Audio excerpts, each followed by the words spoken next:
Good evening. We'll call the CIC meeting to order October 6th. Dennis Anderson is excused tonight, so I am calling the roll. And I'm here, Dennis is here. Caulfield, Donna here. Donna here, John. John. I'll be here. and Elyville, I don't see them. Gaffney Lane, Betty Mum. Betty, okay. Hazel Grove, Dwayne's here. Chris, Mark, Linda. Dwayne for Gaffney Lane. yeah, okay. Helen Dale, I see Josh online. Sarah's right here. I'm here. McLaughlin, Denise is here. Tim's here. Park Place, Bob is here. and, Here. okay. And Rivercrest, South End. Tower Vista, Two Rivers. Okay. I will note that Bill, Mark, and Kathy are here from South End, but they haven't voted official CIC members, but I'm sure during our share out, there could be time for them to be able to give a little update about what's going on in South End. All right, thank you. And our first presentation is here, Josh Wheeler. Thank you very much. We're looking forward to finding about what Zippy Fiber is.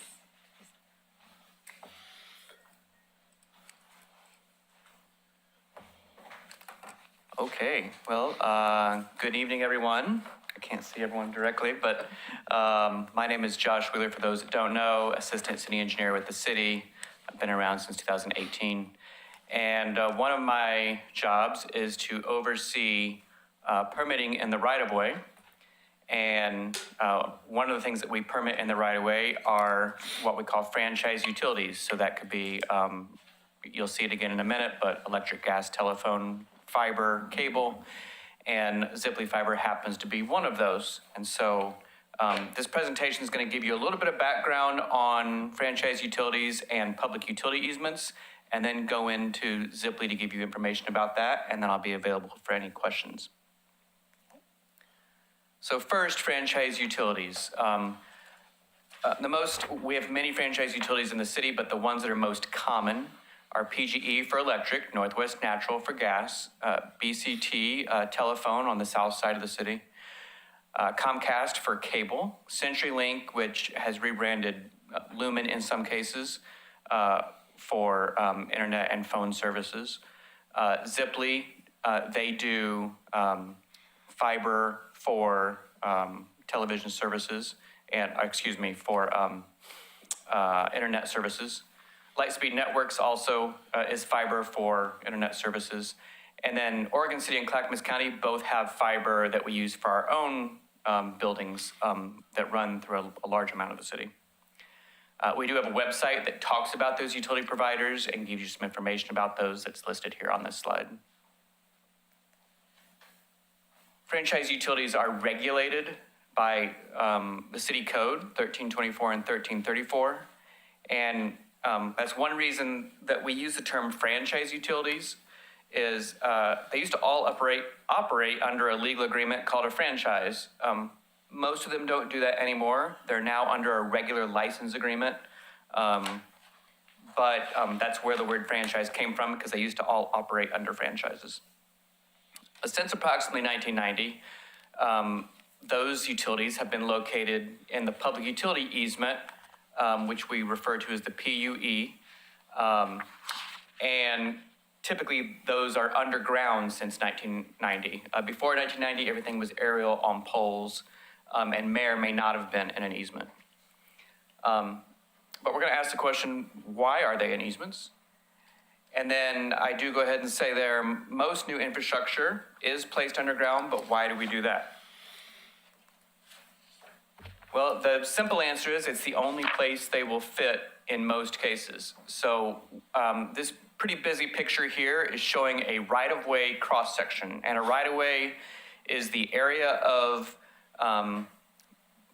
the transportation system that includes the sidewalk, a tree planting area, the curb, and the driving lanes, which may also have parking, bike lanes on them. that's what this picture is showing here. Under that roadway, and the roadway is the shaded part in the center, you'll see some circles with plus signs, and those show where your sanitary sewer, your storm sewer, your water main, and then an alternate location for the storm sewer, depending on if you're on a curve on a road and it's not perfectly straight, there's another location that might work better. So there's a lot of stuff there, and this is a 100-year-old city, which means some of those utilities were placed 50, 60, 70 years ago. And when we replace those, they do not get replaced in kind because that's pretty expensive to do. So we abandon what's in place and we put new lines in. And I always like to refer to things under the road as a mess of spaghetti in there, because there are a lot of lines that go each and every way. There's the main lines, but then think of all the service lines that go to all the different buildings. So it's becoming more and more difficult for contractors because of the amount of infrastructure that's under the roadway. So that means there's really not a lot of room for these utilities that no longer go above ground, they go underground. And we do that for safety reasons. When they're above ground, lines can fall. That's a safety issue during windstorms and things like that. When they're underground, they aren't hit by that, although it has its own challenges of being underground. But the area we put them in is an area called the PUE, or Public Utility Easement. And that area is behind the sidewalk on this picture, represented by 4 small circles. Why behind the sidewalk and not in that grass area between the curb and the sidewalk? That area is typically 5 feet these days. It does vary over time, but these days it's 5 foot minimum. And in that area, that's where the fire hydrants, street trees, street light poles go. And so there's no room for other things to go in that area. We generally do not like to put them under sidewalks, although we will in special cases, just because of the amount of disruption that causes to the pedestrian system, as well as the difficulty to repair. And so that's why they go in this area called the PUE. Now that PUE is 10 feet typically, in some cases 5 feet, but it's behind the sidewalk, and that's the area of private property. And so the PUE is actually on private property, and it's an area where many people do not realize they have an easement on their property that's for the use of franchise utilities, but they do. And in that area, we allow no structures to go there, so no buildings, no sheds, no garages, things like that. But if people choose to put flowers or bushes or plants, they do that either not knowing that the PUE is there or at their own risk, depending on the situation and the information that the person knows about PUEs. Back in the 90s, we used to encircle, you're gonna see that in a minute, used to encircle the whole lot with public utility easement. Nowadays, it's only the frontage of the roadway that gets the easement. And I'll show a picture of that.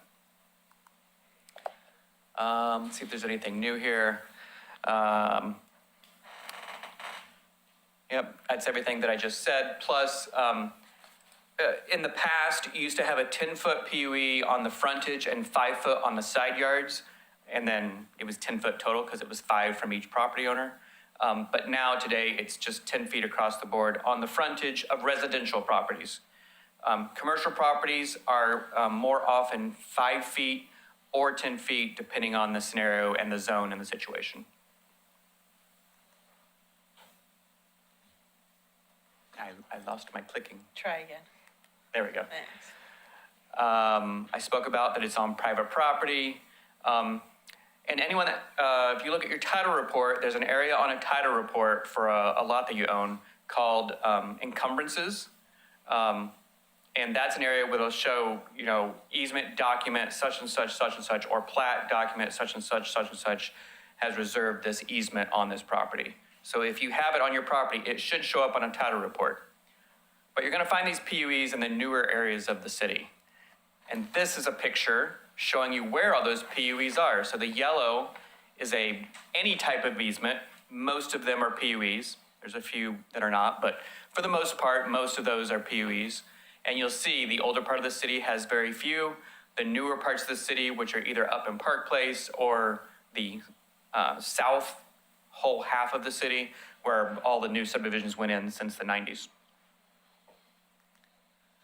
This is an example of what I was speaking to before. On the left side, you'll see how PUEs are done today with only the frontage along a roadway.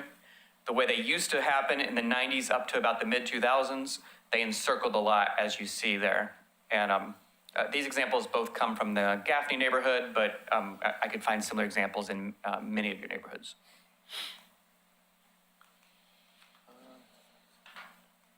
Okay, so who is Ziply Fiber? Ziply Fiber is a private telecommunications company. Actually started as GTE Telephone in 1964. Ultimately, Verizon bought them, and it was still telephone at the time and kept them going telephone until things like the internet came around. Verizon said, you know, we don't want to be in that business, and so Frontier came and bought them. They were named Frontier until about 2020. There was a company that's called Northwest Fiber that actually bought Frontier and renamed it Ziply in 2020. And then there's a Canadian company now that owns Ziply called BCE, and they kept the Ziply name. So lots of change and purpose behind the organization. They provide fiber optic broadband services, which layman's terms, internet services, serving 1.3 million people in Washington, Oregon, and Idaho. They do have a license to do business in the Oregon City, similar to how PGE, Northwest Natural, Comcast, Lumen do. And they are required to get permits to install or repair lines from the Public Works Department. So far, they have obtained 13 permits. Those permits are regional, so they permit a section of the city at a time, and they've done that in 13 different regions. In that permit, it requires them to restore the landscaping, sidewalk, or driveways to a like condition. So, for example, if you have an older driveway and they replace it, they're going to replace the concrete patch or asphalt that they did, but they aren't going to restore the rest of the driveway because they did not touch that area of the driveway. And so they'll make it nice and sometimes that will look weird, but that's the only part they're responsible for. In the landscaping situation, we have a little more leeway with them there, that in landscaping, if they've removed a flower bed or bushes, we ask them to work with the property owner to put those back if at all possible, or avoid them if at all possible. With grass, they're required to put grass back, but they're not required to put perfect sod or things like that in there. But each one is situational, and we have contacts that work with the property owners to make sure that restoration is done per the desire of the property owner within reason. What is the city's role? The city's role is only to permit, doing the permit review. We verify the easements to see if there's an easement for them to go in, where they're proposing their location to make sure it's in an easement or not in one if there are no easements. And if there's any major obstructions that they might be going into. Maybe we see, we use Google Street View, maybe we see a retaining wall on your property that they're gonna go under, that could be a concern. Maybe there's a major landscaping item, like a major tree or a bush, you know, we wanna avoid that. Maybe someone has some interesting big mailbox, or some type of interesting structure that they wanna avoid. We try and prevent them from doing that, if at all possible, if we can catch it. And we're the first look, and then the people in the field are the second and third look. So that's what we do, and then we permit them. They're allowed to be there with their license. The only inspection that we do in Public Works is close out at the end, and this is comparable to PGE, Northwest Natural, et cetera, that when they do that restoration, they say, we'd like to close the permit, we go out and inspect it and make sure it's restored properly per our standards. Everything that happens in between, when they install the lines, there's waiting periods and things like that. That's all done by Ziply people. That's a private item because we don't regulate how they install it. We only regulate if they're allowed to install it. So these are those 13 permits right there. So these are, it's not the entire city because they are not up in Park Place. But zoomed in so you can see it a little better. We have hatched in a square hatch there. where those 13 permits are now. So you can see they're in South End, Tower Vista, Hazel Grove, Westling Farm, Hillendale, and Gaffney Lane. Will they go into other areas? Possibly. They have not applied for that at this time. My guess is they're going to see how well their signups go. And if this feels, this is what they've done in all other cities, that they've been in Woodburn recently, down in Albany, I think it's Battleground, Washington. They've been going in a lot of cities and expanding their footprint. If they're successful, they will likely do a phase 2 and expand more based on their resources and desires to do so. But it's totally up to them. We are not dictating in any way the city where they should go, if they should be there. They just have the right to be there. So, and that goes into Ziply, just like someone like Comcast, they're a private company seeking to provide their service to the community. City staff or city electeds do not have any say whether or not we should accept this business or that business. If they meet the standards for a license and get a license, they have the right to go in there. As with television service, the community has options such as Comcast, maybe you have DirecTV or Dish Network, maybe Netflix, Amazon, Apple, maybe there's another service out there that I'm unaware of. Internet service is the same way. Residents have options. You might use Comcast, you might use one of those streaming services, you might use CenturyLink Lumen. Ziply is just another option. We've had the question before, do we have to take them? Do we have to use them? You don't have to have internet service. You don't have to have fiber service if you like what you have or you don't want that service at all. But it will still go in your front yard because it's a line that's going through the whole area. And similar to Comcast, who probably came into the city 20, 30, 40 years ago, I have no idea at this point. This is just another service that's expanding their footprint. And a lot of people don't realize that they move into their properties and the stuff's there for you. It's already there. In this case, it's another business that has come in and said, we're going to add our service to the city. I do make a small comment on the bottom here that, again, we have no vested interest in who provides their services, except for trash service. That is one pseudo-franchise utility that we do have a vested interest in, and that's B&B Leasing. We have a special relationship with them on providing trash service. But ultimately, we're only the regulatory body of if they're allowed to be there and do they meet the standards of the code. And so we gave this presentation to Gaffney about a week ago. We also have a website, which you see on this slide, where we have described public easements, public utility easements a little bit on there, and then we have all the Ziply information on there as well. We've put that out on social media to get people understanding what's going on, hopefully.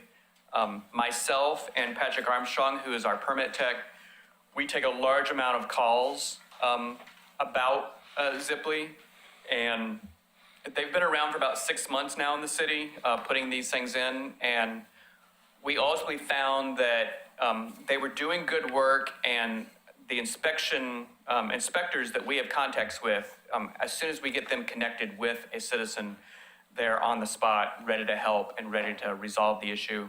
But there's a lot of unknowns out there, and the unknowns seem to be what is the biggest fear of everything.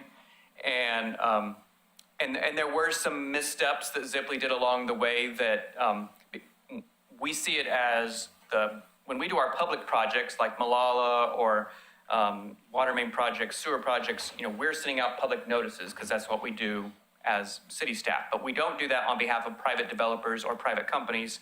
And so since this was such a large install, a lot of people thought this was a city project, but it's not a city project.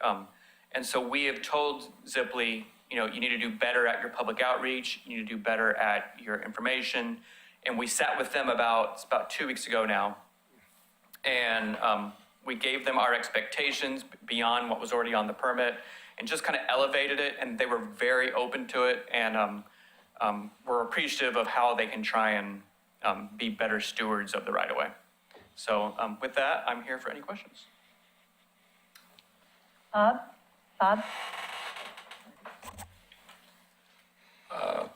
I understood you to say that the city doesn't regulate how the utilities are installed So who does regulate those and what standards are required to be met?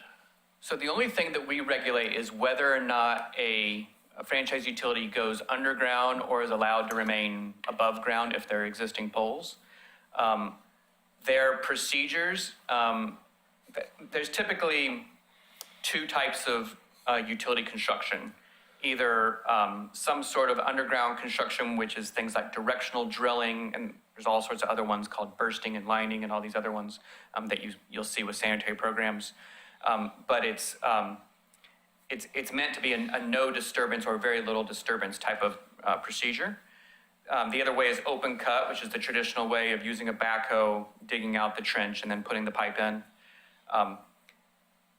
Their standards, they have to have licensed, our permit says you must be a licensed contractor, which means they have a CCB with the state, and it means they have a license to do business in the city. Those are the two standards that we regulate. So, but no one regulates, are you, if you're choosing to go underground with a backhoe or whether you're doing it with directional drilling, they just tell us, we put it on the permit. If we know they have the potential to hit something major, we bring that to their attention. But how they do that, which is very similar with all construction, we never tell a contractor how they do their job. We tell them what the standards are to be met.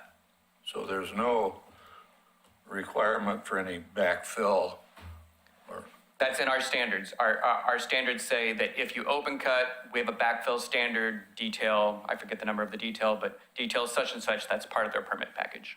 so there is some control Yeah, there then. we have standards, but what means and methods is something that's very often used in the contractor and engineering world.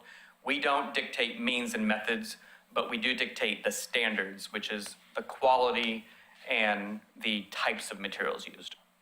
Now, my next question is, in many cases, they have to replace street trees. Typically not. Their goal is to kind of push that pipe through. It's a conduit that they push through, and then they run the wires through it. They pull the wires through. Their goal is to be behind the sidewalk in most cases where there are no street trees, but there might be some private landscaping. So they're typically not getting into street trees. Okay, That's so pretty rare. I guess this doesn't apply to this particular subject, but I am curious. If a contractor builds a new subdivision or something and they put trees in the walkways or the planter strips, Yep. who is responsible for maintaining those and for how long? I have a perfect example. Recently in Park Place, they had a new development up there and they planted the trees and they're all dying. Yep, I can answer that. So the developer or applicant, whatever term you like to use there, who's responsible for the project, they hire a contractor to do the work. When that work is going on, we have inspectors that look at it in-house. There's also secondary engineering inspectors that the private developer applicant hires. We make sure nowadays, which did not occur many years ago due to resources, we now have more resources. We make sure that they've put the right tree in the right location per the plan based on what was approved, making sure it doesn't conflict with a service or a hydrant or other things. Once that's all done, then we close out the project, and the project is under a 2-year maintenance bond. And during that maintenance bond period, they are responsible to maintain everything: the road, the curb, the sidewalk, the street trees, you name it. There's a whole thing. And we have an agreement we make them sign when it's a subdivision that says they have to do that as well.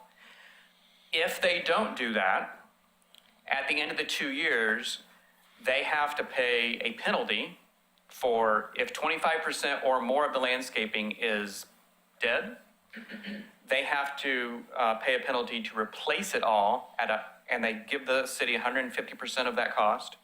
And then they also have to replace the trees themselves. So it's kind of a double dipping because it's meant to, hey, now we have to take on a brand new tree, so we're gonna get the money to maintain it. Most people don't do that. We have had a couple situations where they don't pay attention to it. And I've warned them heavily that there's a big penalty to pay if you don't maintain. Now, at the end of 2 years, and everything's living, or it's been replaced, at that point, that street tree is the responsibility of the adjacent property owner. Similar to how sidewalk is the responsibility of the adjacent property owner. But that happens 2 years after the project is complete. Okay, thank you. And of course, you're paying attention to the types of trees so they don't lift up the sidewalks in 25 years. Well, we are assuming based on the science we have today and the recommendation of the Natural Resource Committee that our tree list is much stronger than the list we had 20, 30 years ago. Betty? But we will see what we learn going forward. Betty? Thank you. Thank you, Josh, for taking the time a week ago to meet with the neighborhood, Gaffney Lane neighborhood. And you were on the meeting with 2 different contractors because this organization just hires contractors, is that correct? Yeah, so generally Ziply, they have a contractor that they've hired. Their name is Telecon. And Telecon then typically hires subcontractors to go do the work. So the general contractor acts like a project manager, and then the people on the ground are these subcontractors. And at the Gaffney meeting, their name's going to escape me. They have 2 contractors right now, GWS, Yes. something like that. It's G something. I just lost it. Yeah, but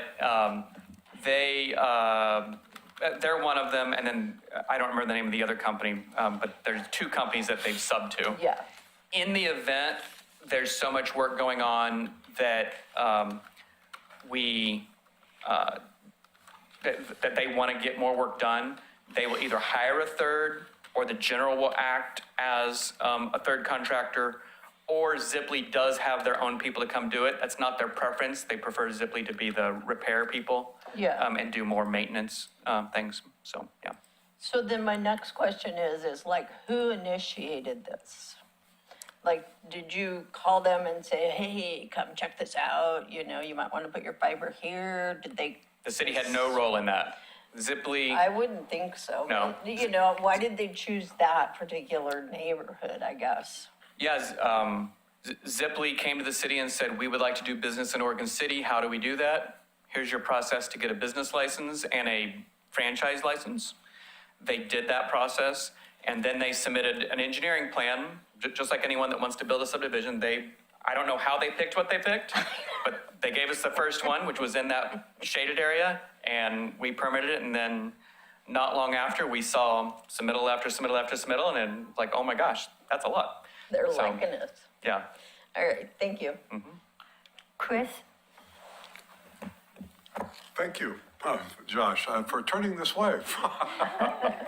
Nevertheless, I have 5 naive questions, okay, because I've never encountered anything like this before. So when you say concrete color is a like color, is there any kind of like trying to blend it in? This is a concern of at least one person that I've talked with, and it's like all of a sudden you have this aggregate on there, and then you have this white stripe of concrete. Mm-hmm. Is there any way of being able to be blending colors or anything like that? So we have heard that concern. What we try and do is, where possible, match it. So if it's old and gray, it's gonna have white next to it, and it'll weather over time and start looking right over time.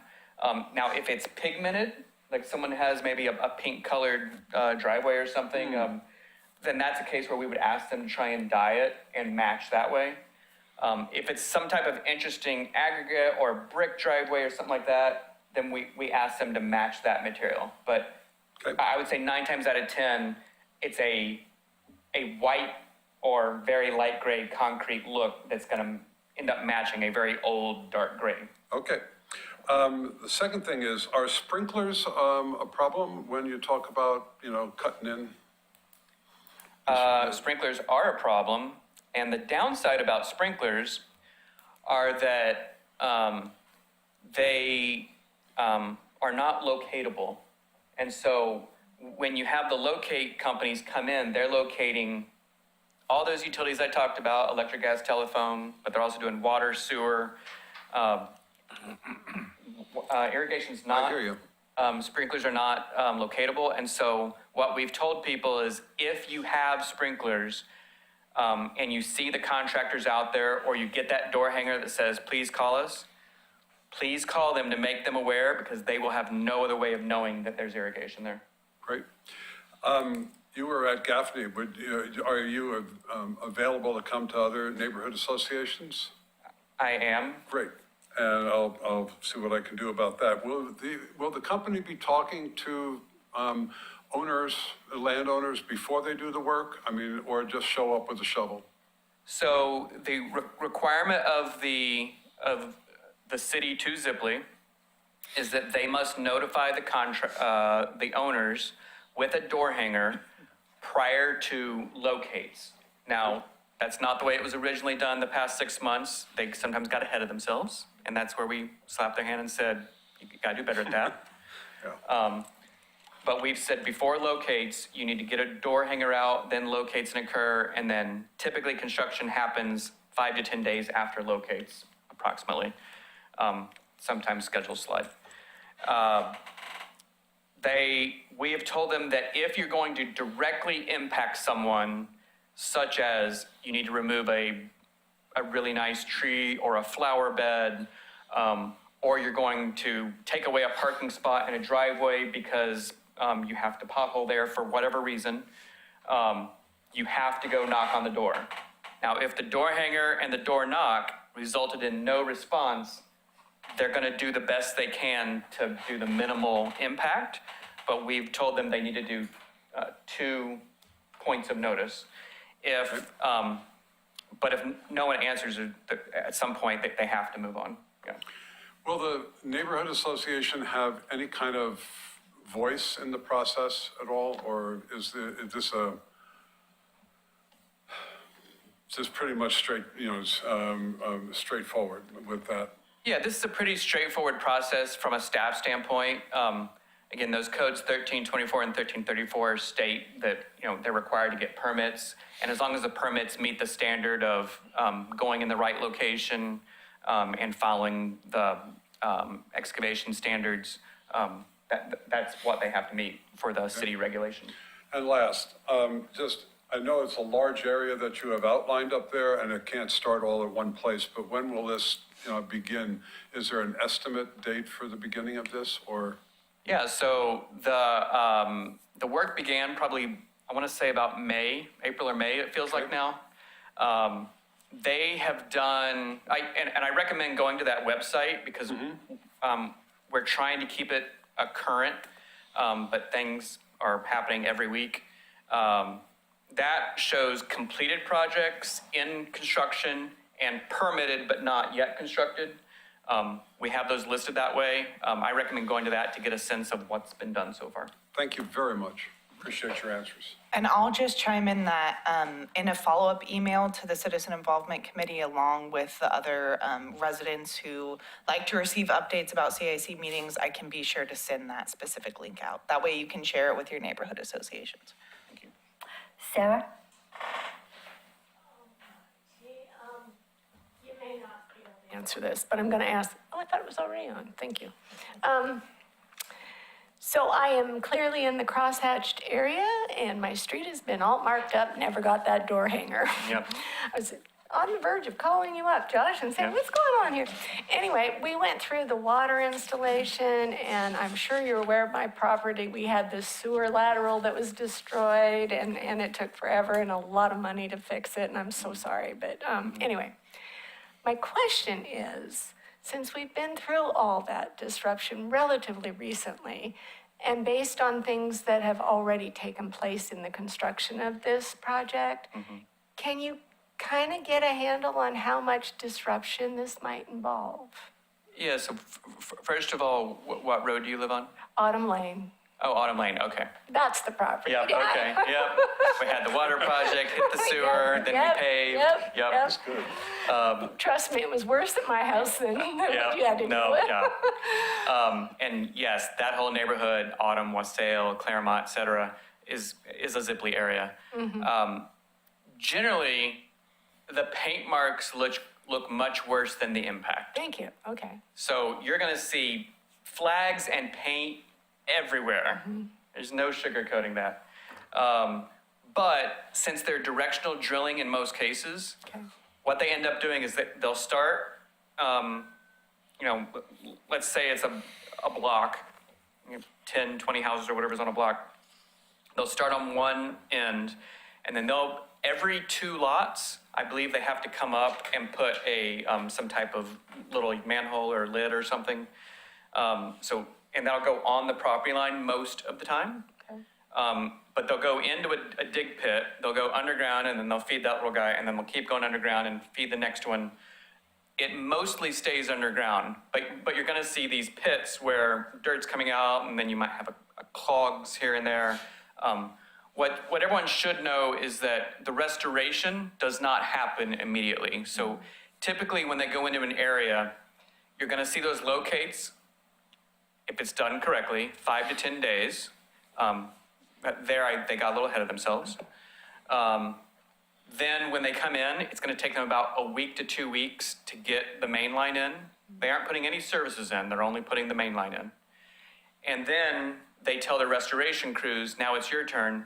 That's about a month turnaround for the restoration crew to come back out, because then they do it all at once. So there's a landscaping crew, there's a separate paving crew, there's a separate concrete crew, and they come out and do it about a month later. So it does take a while, and some people have not been thrilled about that, but that is a typical construction industry process.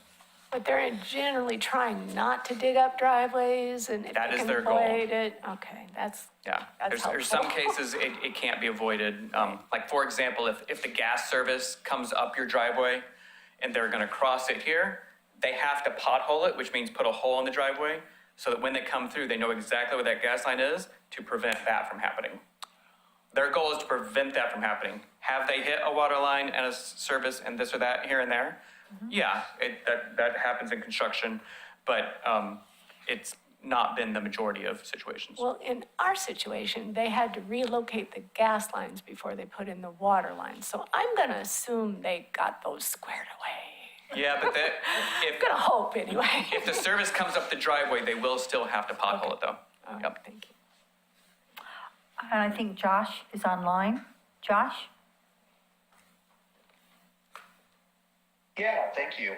I had actually heard about this from my parents who live in Gaffney, and them and their neighbors had absolutely no clue what was going on when all these locate marts started showing up, and then there's contractors doing work, and all the neighbors were really wondering. So I really appreciate you getting this information out and getting with the neighborhoods to get the information out at those meetings. My one question for you, Josh, is how do we make it a standard that the door hangers or mail or some sort of notification is happening from these public utilities? I know in my area we had a large PGE project that went on earlier this year, and we had absolutely no notice to it, had no idea what they were doing until, I walked out and asked them about it. But there was absolutely no knowledge of any of us in the neighborhood what they were doing exactly. So how do we make it a standard that these utilities have to provide notification when they're gonna, be impacting our properties? Yeah, that's a really good question. So all private companies, whether it's private development, whether it's a single lot private developer, a big subdivision, whether it's a utility, PG, gas, Zipley, none of them are required by city regulation to do public outreach. The city's not required to, but the city as a service feels it is best to do that. And so that's part of the service we provide for our own projects. But there's nothing in city regulation that requires it. I would probably say that has to be codified to require it. And then there's the enforcement side of it, of how do you enforce it? You can talk to your blue in the face and request that they do that and remind them to do it and say, hey, this person got missed here. But, can you really enforce that with code enforcement? That's difficult. And so I think the best thing, we learned the hard way here that it was a large project that had a lot of people frustrated. And so, we've tried various methods through the website, through the social media, through now meeting with the neighborhoods, and also having a specialty meeting with Ziply saying, hey, we would like you to do better. And we are normally met favorably in those kind of meetings. Even with private developers, I've had that before, like, hey, you're gonna be impacting this roadway, please notify people. If you close a road, you're gonna have to put reader boards up, and that we can require. But so much of the other public outreach, there is no standard. Yeah.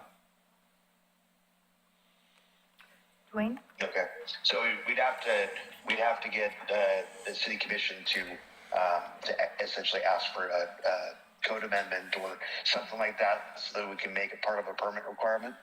Yes. Okay, thank you. So Josh, I'm in Gaffney Lane, more specifically Century Drive, and we were delighted to get your door hanger. Their door hanger. Their door hanger, 10 weeks ago, Okay, yep, sounds about right, maybe 12 weeks ago. yep. Saw the paint on the street, made perfect sense to me. Came back a second time, put quite a bit of paint on the sidewalk, still made sense. Then I was surprised to see that they were painting on my driveway. And even more surprised when they came onto the property with their flags onto my lawn, which I've been mowing around for at least 6 weeks. So tell me, when you guys gonna get to my block? Where you at? Talk to me, man. I don't dictate their schedule because it's not our project. So this is Ziply that has what they've done, and I'm aware of that, not your specific situation, but I do know what's happened in the Century Drive area. Like any large company, Ziply is one that has offices everywhere. They have a local office, that local personnel, mostly doing repair type work. They've got an office in another state that does permitting. They've got an office in another state that does design. And this is really common with large companies like this. What happened in that situation, and that one of the reasons that we required them to come meet with us, was that the permitting arm didn't know what the design arm was doing, and the construction arm didn't know what the permitting arm was doing, and they were all going in 3 different directions. So they ended up calling locates in. Actually, what ended up happening was Ziply called the locates in. Then their contractor called the locates in, got it a second time. And then ultimately, they haven't started yet. And because they did it way too early, not realizing this, because there's actually laws, it's the locate law in the Oregon Revised Statutes that dictate how you call locates in, and made our locating service that does only our water and sewer very frustrated. And so I think they would easily hold their hand up and say, yep, we got ahead of ourselves. We made a bit of a mistake. But my understanding is that area is coming soon. My meeting with them a couple weeks ago, they are supposed to be getting me a list of what their plan is for the next 3 months.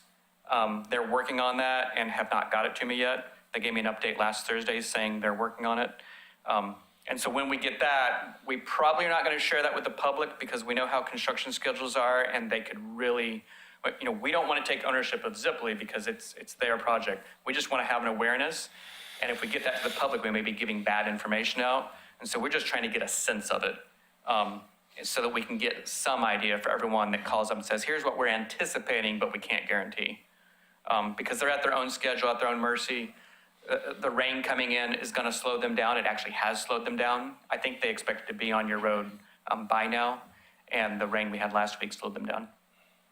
So, I think yeah. we're running behind, but specifically, who were the two different factions that were both paying for location services? So the city does locates through a service that does for our water and sewer. Our staff used to do it. We sub that out now. So the city subcontracted with We one group. subcontract that. And Zipley did their own? Who was the second one? So when a company calls in locates, it goes to something called 811, and 811 goes out to companies that locate.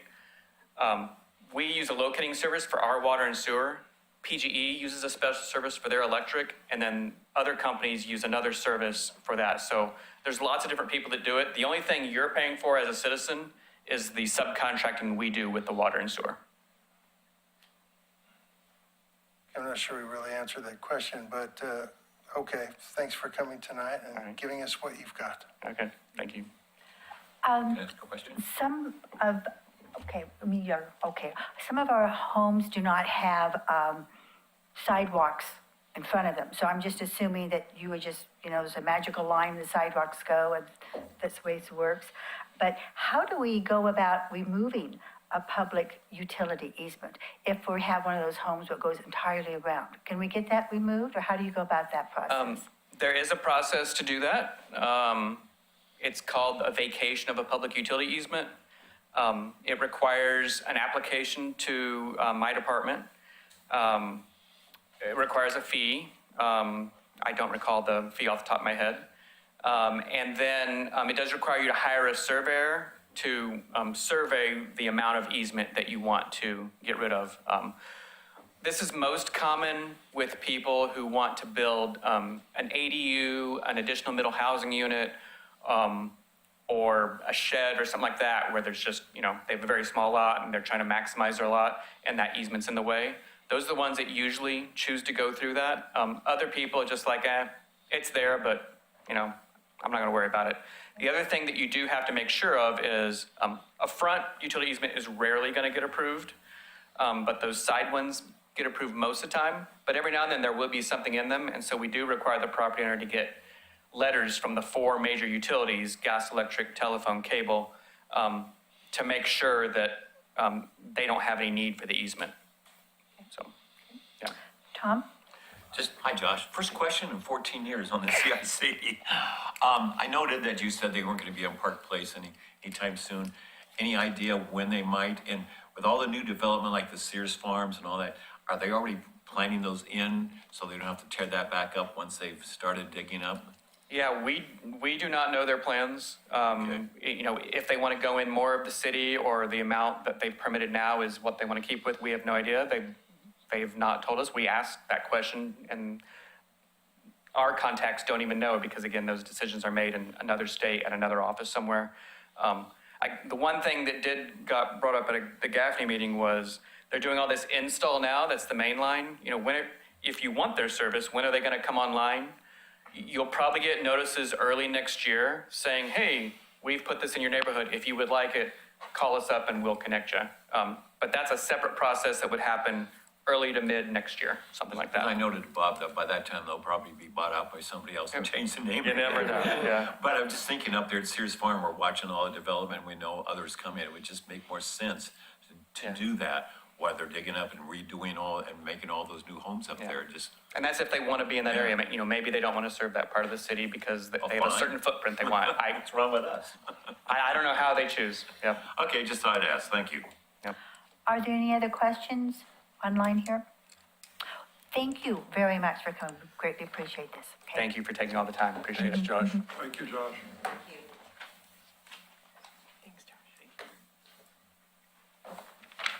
And we'd like to hear from our social media work group update. Do you guys want to come up front, or you just want to talk in the corners, or what do you want to do? Well, I'll kick it off. If everybody remembers at our last meeting, which was 2 months ago, the Mark and Chris from, Hazel Grove, Westling Farm. thank you, was talking about social media and how can we do that. And so I volunteered, thank you, Linda, for heading that up. Oh, yeah. So we had a meeting, a coffee meeting, and talked about a lot of stuff. And Mark's gonna start us off with what he discovered in the social media round. Well, it's not too much to tell. My brother is a marketing professor and for a large company out of Texas. We're looking to other avenues to get people involved besides the postcard. What kind of marketing works? Free marketing. Free marketing, but for our neighborhood association, we're averaging 50 people per meeting. And probably 80% of those people say it's the postcard. We walk the neighborhood. Emails, which we're trying to get more, but short of spending money, TV ads, things like that. Your brother won't donate all that money? Yeah, I asked him. He's not donating. We had high hopes. Actually, the numbers, what we're doing right now with these is higher than the return would be if we're spending a bunch of money, so it's not ideal. It's not really what I wanted to hear, but in our demographic up there, people like to get stuff in the mail, so. Yeah. And then Chris was gonna talk about maybe a college. So another idea was to meet with a professor at Clackamas Community College in marketing, and to be able to say, is it a possibility for us to be able to glean something from your class of genius marketers and do that kind of a thing, or even be a little bit more bold and to take on the neighborhood association as a group, or we have 1,064 at Hazel Grove, and the idea is that addresses, that is, and that we could be able to take it on of saying, how would you get more people to come to our meeting? How would you market it? What would you do? How would you communicate? All the rest of that kind of stuff, and see if they can be able to tell us something from a marketing position like that in a class where it could be actually a discussion. The side benefit is that perhaps they could even learn what it means to have a neighborhood association. So you're still working to find that college connection? Yeah, so we're gonna try and pursue that, and we had other ideas, but that's what we're gonna that's one of them that we're gonna pursue. Yeah. So we came up with a lot of questions, more than answers, I think, and then it dawned on me that the city actually has a youth advisory commission. Thank you, Hannah. So I reached out to our commissioner, Adam Morrow, and he reached out to Hannah, and we have a meeting set up to discuss social media on the 13th. And the three of us will be there, and I think Linda was gonna plan to attend. But our demographic that we're really looking for is 30 plus, because we're all getting a little older. And so we need to learn to bring in that younger generation, and, how do you communicate on TikTok, and how do you get your followings and all of that stuff? We need to learn about all that stuff because it's good for the younger generation to get involved.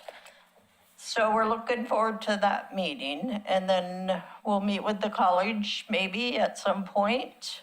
We'll just keep working on it because, another stigma that we discovered was that renters don't feel like they should be involved with the community.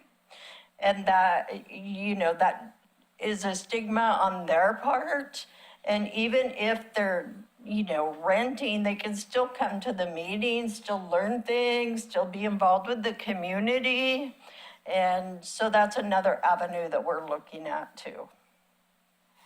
And the ultimate is, not only will it help our two neighborhood associations, but we're hoping to be able to share everything we learn with everybody here. Yes. It's not just for a particular neighborhood No. association that we're doing this. No. It's basically launching out CIC and thing. asking the larger questions of how do we get that age group from 30 plus to maybe 45 to, to be involved, to communicate. How do you communicate? How do you talk to them? What attracts you about that as far as a neighborhood association is concerned? So it'll be something of a joint effort Yes. for all of us. For all of us. And where and what time is that meeting on the 13th? 13th was 6:30? 6:30, yeah, so it's right before it's a official Youth Advisory Commission work session. So if you go to the same place that the Citizen Involvement Committee meeting agendas are posted, that Good, agenda see is there. posted Yeah. online there as well. It'll be from 6:30 to 7:15. 7:15 is when the Youth Advisory Commission regular scheduled meeting And where do takes they place. meet? Here, Okay. here at the Mount Hood Mount Room, Hood. at City Hall at 625 Center Street. Okay. Bob?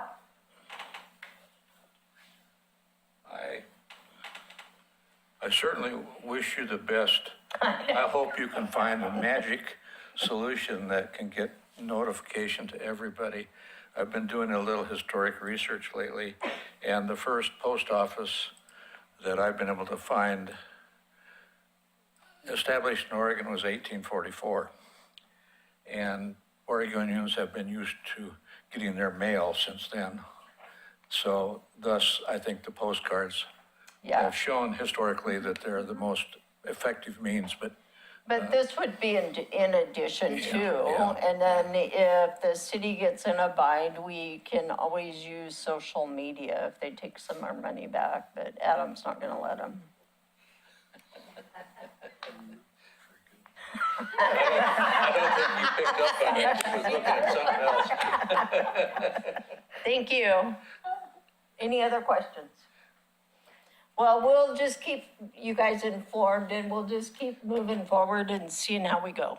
And thank you very much for taking that on, so I appreciate it. Thank you. Are there any public comments, either here or online? Don't see any hands? No hands, okay. Approval of the minutes from August 4th. Did you all have time to read the minutes? Move to approve. Second? All in favor? Anyone opposed? Aye. Thank you, Josh. Okay, one opposing, okay. And Hannah, staff, October staff report? Just I a wasn't opposing, I was. Oh, just a little late, okay, thank you. A little That's late, what I thought, okay. Josh. Thanks for clarifying. But, yeah, okay. So, trail news. If there were any edits to the trail news, you should have gotten them to me by today, by 12 p.m. There will be a first round of edits that will take place. So if you see within the attachment to the staff report, I know for South End Neighborhood Association, this staff report was published before. Mark, you got me the schedule for your upcoming meeting, so I'll make sure to make that edit within the South End Neighborhood Association meeting schedule. I haven't been able to do that yet, but it's on my list to be able to do. Thank you for getting that information to me. Elyville Neighborhood Association had a message that come out. Chris from Hazel Grove Westling Farm, it'll just be dependent on how much space there is available. C'est la vie. Mostly because a lot of the information that you're communicating out specifically to your residents is something that's communicated out to all of the neighborhood associations, encouraging individuals to sign up for emails and visit the neighborhood association web pages. Something that is going to be happening moving forward is staff has already been kind of instructed to cut back on pages for trail news. The neighborhood associations always have a spot to be able to communicate things out, but we're really trying to emphasize your most important messaging that you want to have out. So I know for a variety of the different neighborhood associations who have their ice cream socials, making sure that those are advertised. Yeah, I'll just emphasize that. What else do I have? I have a handful of things for you this evening. Something that is not within the staff report that I want to touch base on is CIC appointments. So last meeting, we talked about how the Citizen Involvement Committee works on a 2-year term cycle, and that term begins at the beginning of January of 2026, which is crazy to think that it's already been almost 2 years since our last end of term cycle. I was in contact with the mayor. I know that the Citizen Involvement Committee, along with a lot of the neighborhood associations that have been reactivated, the CIC in general just works very uniquely compared to a lot of the other boarding committees. It's not individuals applying specifically through our boarding committee seats, but rather it's the neighborhood associations who nominate individuals to sit on this specific committee. With that being said, since there's been a lot of change of representation over the last year, if you as an individual have submitted a CIC application within the past year, so from January 1st, 2025 on, you will not need to submit a new application. You will need to submit some type of form notating that your neighborhood association recognizes you as their representative moving forward. For instance, that can be through meeting minutes. If your neighborhood association has a specific statement within your bylaws, making it known that your chair or your vice chair takes on the roles of the CIC representatives, then that suffices as evidence as well. We just have to have some type of notation of your neighborhood association nominating those particular individuals. But you do not need to have an application resubmitted if you have applied within the last year. For those individuals who have been sitting on the CIC for almost 2 years now and has not submitted an application since January 1st, 2025, then I will need an application from you. And again, that's how our system works, to be able to keep it updated, to make sure that your information is up to date. I will need that information from you by the end of December. Within this next month, I will be reaching out to individual neighborhood associations as well to make sure that they have that information. Yeah, Denise? Where do they get the application? Online.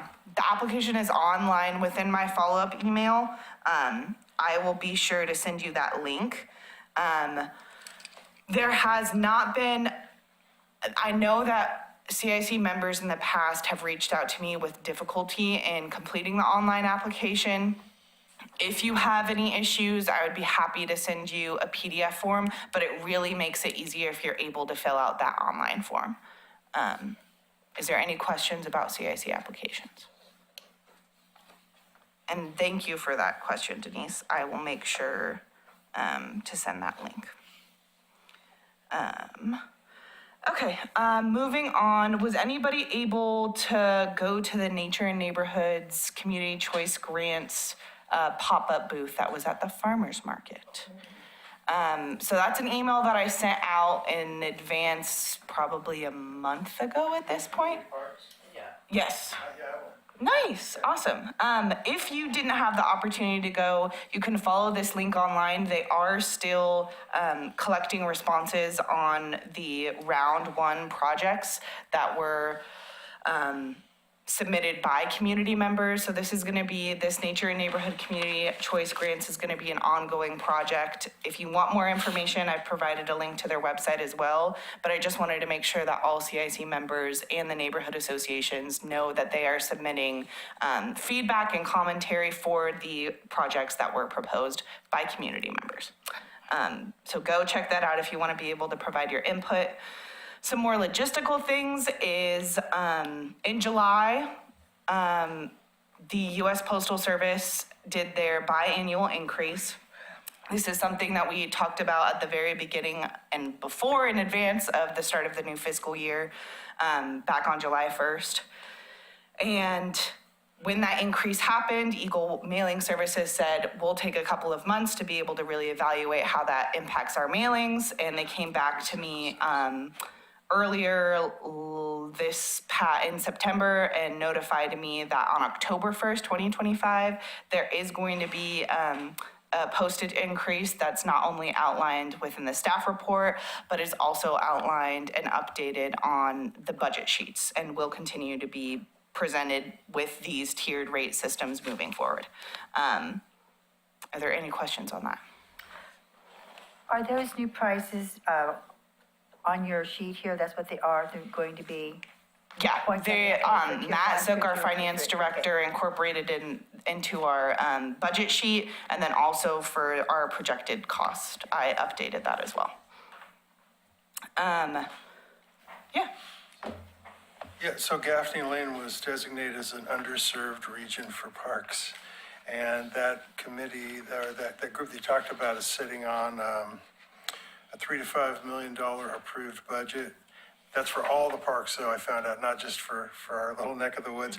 But I went up to that booth on that given day, and I drew them out a detailed plan for putting a park in under the power lines off Myers Road on Tomahawk. I think it's called Tomahawk Lane, right there. It's the only place that makes sense. But we'll see if it moves forward or not. But I went in there with both jets burning, you know. Yeah, it'd be great to have a park for us to hang out and, you know, have some musical events, or who knows, Shakespeare in the park, whatever. Could double as a pickleball court on the days off. Who knows? We'll see. I think it's awesome you were able to go out there and Yeah, give them a visit. very nice people, very nice. Thank you. Good. Any questions about postal rate increases? Yes. Yes. With the increase in postal rates, will we get an increase from the city on our weight to play with? Yes. To cover the difference? Yeah, so with our contract through Eagle Mailing Services, the postal increase, the postage increase is a pass-through expense. So that's a direct cost that is on the city to be able to make up. Again, that cost increase began in July, and Eagle Mailing Services didn't adjust their rate until October 1st. So we benefit from that, and that's just because they need time to really evaluate how it affects their mailings and our mailings specifically. I think the thing that I'll just emphasize that I think all of the neighborhood associations have done a really great job on, and I think will continue within collaboration and through our meetings, is joining in on those bulk mailings. Because John, last year was the first year that the city entered into a formal contract with Eagle Web Mailing, where I got us a reduced price for the neighborhood association postcards. This next fiscal year, there's a contract for the whole biennium for the course of the 2 years, which follows the CIC's budget. And we have a tiered system now. So if the neighborhood associations are able to conjoin mailings to be able to increase the number of postcards that are going out per resident, per mailing block, then we're able to benefit from and the neighborhood associations are able to benefit from cost savings for that. Fantastic, thank you. Yeah, you're very welcome. Along with an update to the postage rate and the overall cost per postcard for the neighborhood associations, the residential mailing list addresses were updated on September 11th. So that's also reflected within the CIC budget sheet and the projected budget costs for the neighborhood associations.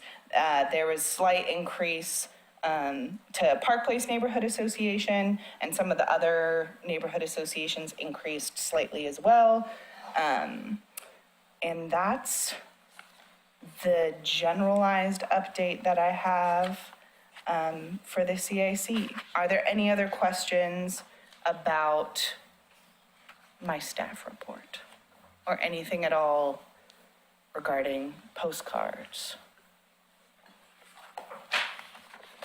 Hi, postcards. We just did a straw poll around our steering committee of 11 people and asked how many of you had postcards that were smudged and other kinds of things like that. And around about 6 or 7 out of the group said that they had received ones, and some of them were pretty bad.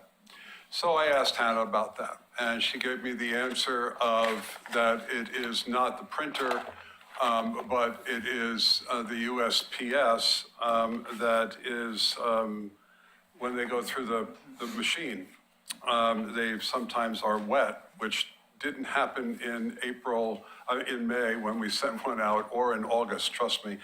But the idea is that somehow they get smudged at the USPS. I don't know. Has this been a problem before? Yes. Yes. At $600 for us, a mailing, or whatever it was that we had, there's got to be some sort of quality control response. I happen to believe that it's not just the USPS. I'm sorry. I've done bulk mailings with both companies and the USPS, and the USPS is responsible, yes, I would have to say, but it's a mutual kind of a thing. But the idea is that I'm just wondering what kind of actions have been taken in the past and what can we do in the future? You have a response to that? The thing that I will say is that it is partially on the printing too, but that's based off of the cost-saving decisions of the Citizen Involvement Committee, because postcards could be printed on cardstock, but they're not, because the neighborhood associations, instead of going with white cardstock, not having any type of colored background, they've decided to go with having a background printed onto white cardstock paper to be able to make the postcard stand out more. Another alternative besides having the white background behind all of your lettering on your colored background postcard is to just go with a white cardstock, and having colored lettering or just black lettering, because of the printed background, instead of having a cardstock colored background, that's what's causing, if there is any type of wetness or if there's any type of moisture when it's going through the sorting rack, that's what's causing the smudging. Does that make sense? It also is that it comes off too early without drying. If you look at your own printers at home, your even whatever printers you have on the computer, it says drying. And the process with doing thousands of postcards, they're trying to be able to do them like this. And, and it's also the printer. I mean, I've had printers say that to me. It's like, oops. Yeah, and I've contacted Eagle Mailing Services about it specifically, and they've told me that when they deliver the postcards, that they have a drying process and system. I can reach out to them again and let them know that there are other multiple neighborhood associations who have complaints. I would be happy to do that again. Yeah, it's just that since there's such a high value in this group put on postcards, you would think that we would want to have them as best quality that we can possibly have beyond what is being delivered, obviously, to people right now. I get the frustration, but if you look at the cards, they're always smudged in the same spot, which indicates it's the machinery. No, I understand. Mine is always smudged in the same spot, at least, so. And of course I didn't bring them, they're in my suitcase, or Okay, briefcase. okay. But yes, they're right in the center. In the center. And, and I understand that, but then there's the other ones that are smudged a whole bunch. Okay. Yes. I haven't seen those. So, But I have to say, ours are less smudged since we went to the yellow with the box that's white with Okay. black letters. And again, that's because this is different paper that it's being printed on. It's being printed on white cardstock paper with a printed background. So it's gonna have a different texture and have that inked background that's gonna produce a different product than if it was on more expensive cardstock. And part of Thanks. this smudges are from my coffee. Denise? So when we first started having this problem, I did an experiment with mine and I dripped water on it and let it sit on it for a while and it didn't do anything to it. So I don't think it's from water. It's not, It's the it's Process Sorting of- it only machine. has sorting two ways machine. to grab it. Tim? Well, I went up after I don't know, about a year ago, went up to the Oregon City Post office and spoke with the postmaster. And he explained the process and how that goes through. And what's happening, and I brought mine up and showed him, and he said, well, that's not coming from here because it's not being sent through Oregon City. It's being sent through Portland or wherever these guys are. So their device it's got a line about this long and it's got all these little rollers, and they don't clean them all the time. They do go through, they have a process to clean them every once in a while, but they pull. So they pull Is as that opposed the to. post office that you're saying doesn't clean them? Correct. Oh, okay. Well, they do, but not on a regular Yeah. basis. And it depends on which post office, right? And so that's the part of the problem is these aren't coming through Oregon City, they're coming through Portland or wherever the Eagle Salem. Press is, Salem, right? Oh, So it's- Salem. So it's coming from a whole different place. So he explained that these wheels are mechanized and they actually pull through. They're not just to roll through. If they just rolled through, it wouldn't happen. But they're actually pulling, and ink it'll happen. And he said it happens on everything. So he said, you can complain to that particular post office and say, we need to have these wheels cleaned. But the reality of it is, he said, they do it on a pretty regular basis and it just happens. It's just the mechanism that it does. So that's what he told me. And like I said, Chris, I would be happy to reach out to Eagle Mailing Services again because maybe they can provide me, I know it's the Salem USPS, and I know that when I first reached out about that complaint, they said, we'll contact the Postal Service where we drop the mail off and make sure that they're notified as well. But I can request that specific information and ask that they touch base with that specific location again. Thank you. Yeah. Any other questions? I have a message in the chat. Thanks, Mark. He needs to be readmitted. Any questions about the budget update? That being said, let's dive into the November. January isn't necessarily demanded of us, but I think the farther that we can plan out and give neighborhood associations an advance notice, the better. So I'd really prefer if we were able to plan out a potential bulk mailing schedule for November and January. Can you scoot it over a little bit so I little to see the the right? Yes. neighborhood? Yeah. There you go. There. So for Kanema has their meeting on November 20th, Caulfield, November 19th, Gaffney Lane, November 18th, Hazel Grove, let me make sure that I'm sharing. Are those online seeing the correct screen? Yes. Yep. Okay, awesome. Hazel Grove, Westling Farm, November 13th. The latest mail arrival date would be November 11th if Postcard Designs got into me by October 31st. Is Eddyville still having their meeting on the 11th? They are not, and they confirmed that with me. So what, you need them by the 11th? By October 31st, and the latest mail arrival date would be November 11th. You don't have us down for November 6th. I don't. Is that something, because it would arrive later? Okay, you're just, that's just not. Yeah, Okay. we could have, if you want to have McLaughlin down here for November 6th, then let's look.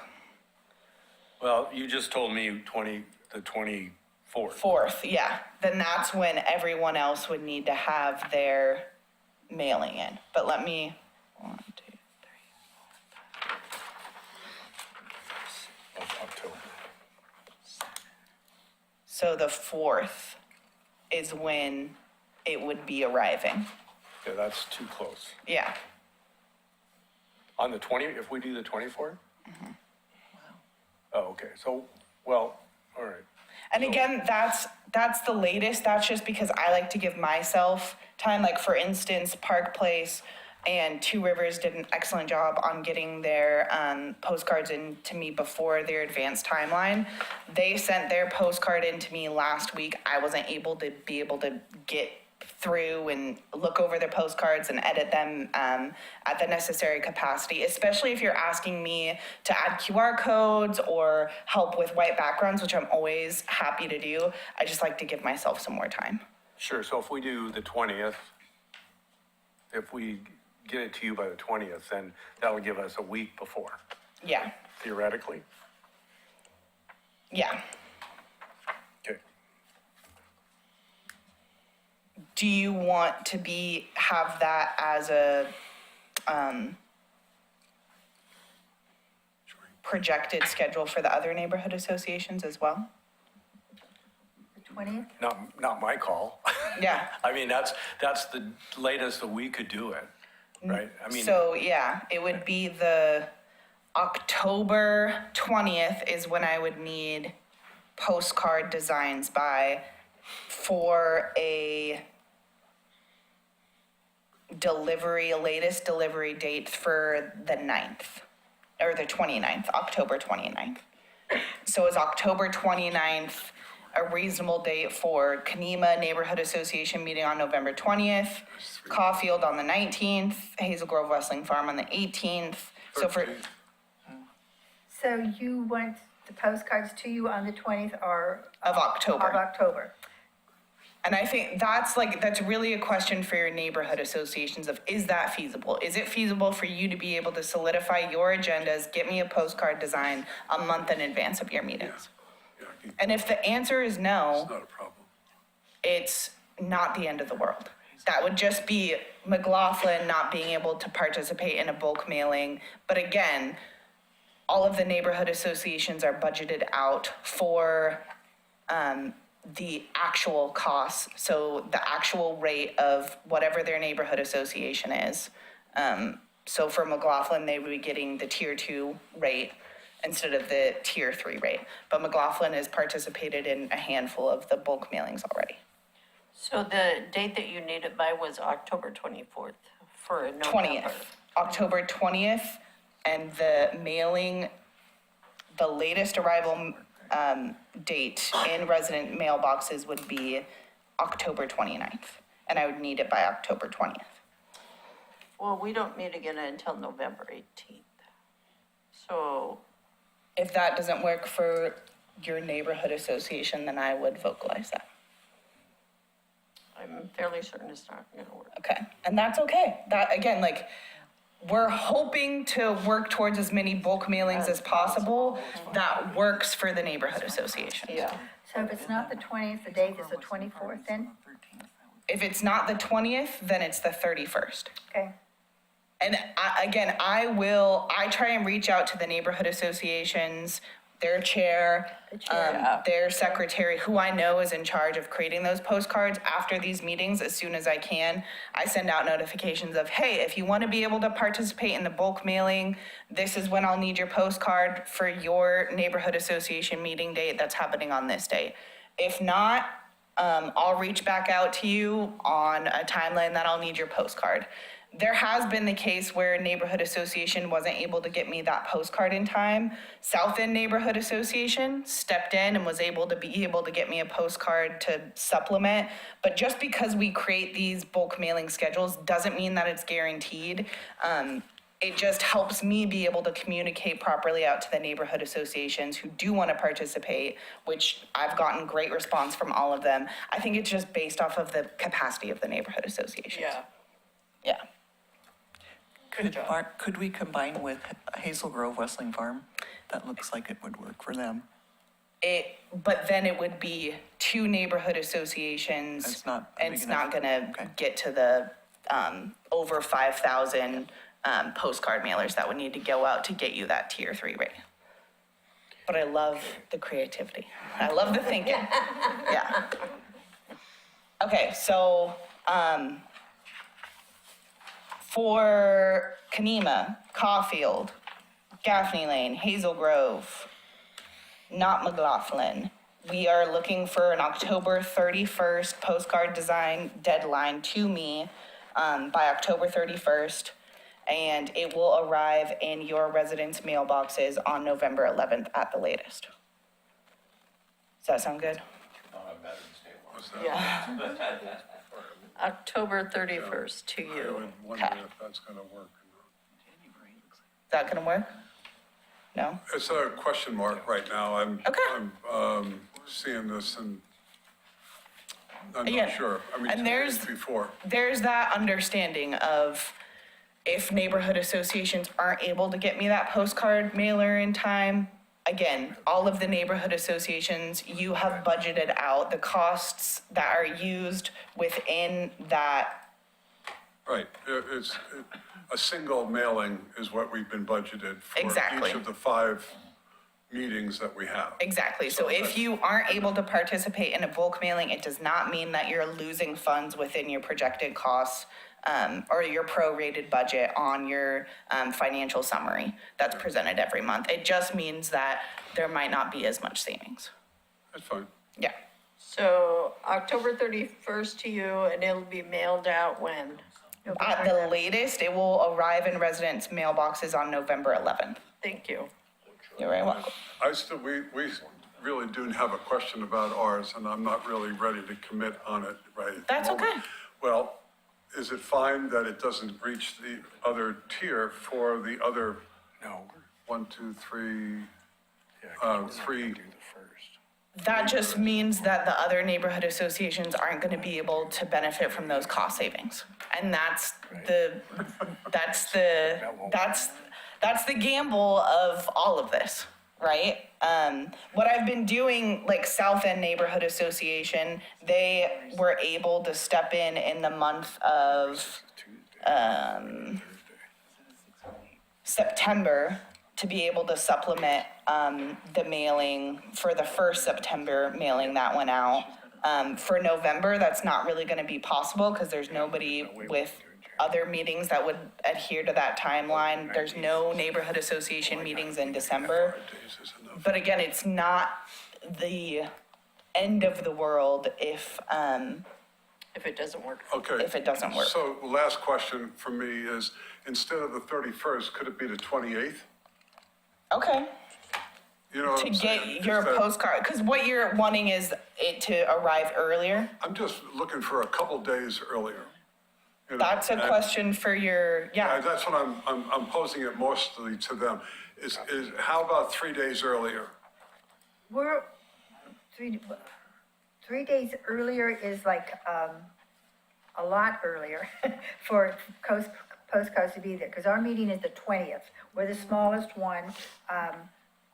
I don't know if they'll get lost or not. I will send this information out to the secretary and the chair tonight and let them decide, because we have not had a steering committee meeting yet for our November meeting. So that needs to be done too. So Right. we get the No, I meeting in there, they can get to it, yeah. I think the thing that I would request is a solidified date for me to communicate directly out to the neighborhood associations. Yeah. So is that going to be, I need postcard designs by October 31st or October 28th? What would you like me to communicate out? Caulfield is fine with the 28th. Well, I'm gonna go with it too, yeah. Okay. Well, I was gonna say that, I was looking for the 28th or Okay. 27th or something like that. Whatever is workable on a work day. I'm losing track of what the days are. I would think that would be a lot early for Kanema. Way too early. I mean, They have them delivered on the 28th? in October? No, No. the 20th is Oh, what the the other 20th. option was, the 20th or the 28th. 31st. 31st would be fine, or the 28th. I mean, if we can get them done by the 31st, we just need to have our meeting and out to you. People have been doing it, postcards have been doing it for a long time. They will not arrive on November 11th, because that's Veterans Day, and they And do there's not. They- yeah. Remote delivery. Well, okay, if you, Linda, you're saying the 28th would be more feasible instead. That's Yeah, we a can do the Tuesday instead of a Friday. We can get them out on the 28th and have the postcards delivered on the 12th. Is that what we're talking about then? Okay. The postcards, if the date is then the 28th that I'm receiving postcards, Correct. And they will be delivered. it's gonna be the 6th. That postcards at the very latest would arrive in resident mailboxes. Well, we'll just do it and rely on our A-frames we have out as well too. Okay. Okay, that would be 2 weeks in advance of your Yeah, neighborhood it is, yeah, association yeah, meeting. yeah. Okay. I'm getting nods. Yes? That Yeah, would work for us, but I, at the same time, I'm feeling the sense of, I really want to, I don't want to knock you out of the boat if it's going to be cheaper for you to be able to do it at a different day and at the expense of us. Well, we have to go with someone anyway to save any money because we are the smallest neighborhood out there. Yeah. So our rate is, if we can help save some money, a little bit of money here, we'll do it. Yes. And if I'm wrong, then they'll let me know, hey, here's what we're talking about. They'll do it wrong, okay? So, but I will put out the postcard for the 28th to be delivered. 28th works. and I'll I tell will you get that too email that out tomorrow. your chair for the last postcard mailing It was awesome. got their agenda to me, and there was not the chance for a postcard to be made, so I was like, hey, do you want me to edit your past one so that I can get it in time? And that was like, there's a lot of cross coordination. The neighborhood associations are really actively communicating with me. I'm doing my best to help out when I can too. I feel like we'll do our very best to be able to make it happen. Ron's awesome. So if we get you information by October 28th, it will be mailed out on, The very latest, it will arrive in residential mailboxes on November 6th.